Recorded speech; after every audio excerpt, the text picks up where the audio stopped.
You're listening to Career Ready, and I'm Coach K. Getting you ready for your corporate career. Yesterday we started our new series covering 21 things that you need to do the first 2 weeks of a new job. And we covered the first 5 items, which were 1. Prepare your lunches and outfits in advance. 2.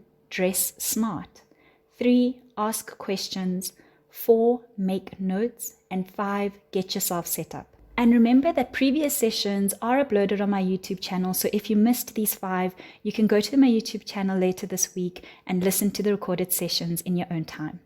But today we will continue the list at number 6, which is set up a one-on-one with your new manager. This is so important because you want to establish a good relationship with them straight away. Your new manager will most likely be the one to fetch you from reception as well on your first day, so you may have a casual conversation on your walk with them about when might be a great time to have the one-on-one session. Don't underestimate how busy you're going to be though on your first day, for yourself and for your manager, so be patient with them as there's a lot of onboarding requirements that will be happening in the back that you might not be aware of. Now, it's one thing for me to ask you guys to set up one-on-ones, but it's another thing to facilitate them. So here are my tips on how you can either facilitate this meeting and prepare yourself for the meeting as well. A, you need to have an agenda. This won't necessarily be very comprehensive, maybe 3 or 5 items, but your agenda items can include these topics of discussion. 1, what are your expectations of me as a new member within the first month? 2, what role will I play in your team?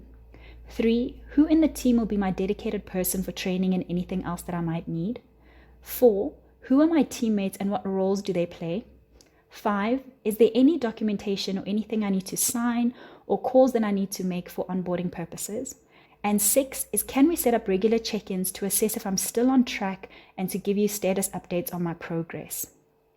The second thing that you can do to prepare for your meetings or to facilitate it is to write down and verbalize any key outcomes required of you in the meeting. This will help you clear up any misunderstandings and make sure that by the time you leave that meeting, you have clear outcomes in mind. And lastly, you can follow up with an email to thank your manager for their time, but also to include a brief summary of the outcomes and any agenda items that either of you are responsible for with deadlines as agreed to during the meeting. Back to our list of the 21 things that you need to do in your first 2 weeks of work is number 7. You need to know your teammates' names. Now, I know what I'm asking here. I'm terrible myself with names. I'm far better with faces, but it's important to remember your team members' names because it once again creates a connection and rapport, and it's also just the polite thing to do. So here are the tricks that I use myself since I am absolutely horrible with remembering names. The first trick I use is to repeat their name back when they introduce themselves. So when someone first introduces themselves to me, I will repeat back their name as this helps to almost cement that name in my mind.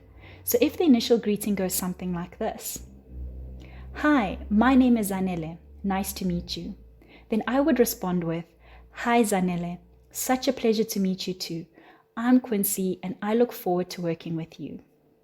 The second trick I use is to write down their names. I used to waitress in varsity, and one of the things I learned to keep track of orders from a large group of people was by literally drawing a table with placemats of each person, and then I would number them together with the accompanying order. You can do the same at work, but instead you can draw a simple office layout where your team sits. Write down the names of your new teammates, where they sit, and you can keep going back to it in case you forget their names. And lastly, this one will be a little bit tricky to do if you're more of an introvert, but if you are a confident person, you can simply ask them to repeat their name to you. There is no shame at all in forgetting somebody's name, especially in the first interaction. I think this is a really good place to stop today. We will continue on this conversation with the 8th thing on our list of 21 items that we need to get through. So see you then. That's it from me today. Thank you so much for joining. You can continue the conversation with me on LinkedIn by following my hashtag QM Career Coaching, or on Instagram, Facebook, YouTube, as well at Hello Coach K. Or if you prefer, you can send me an email at info@hellocoachk.com. See you next time.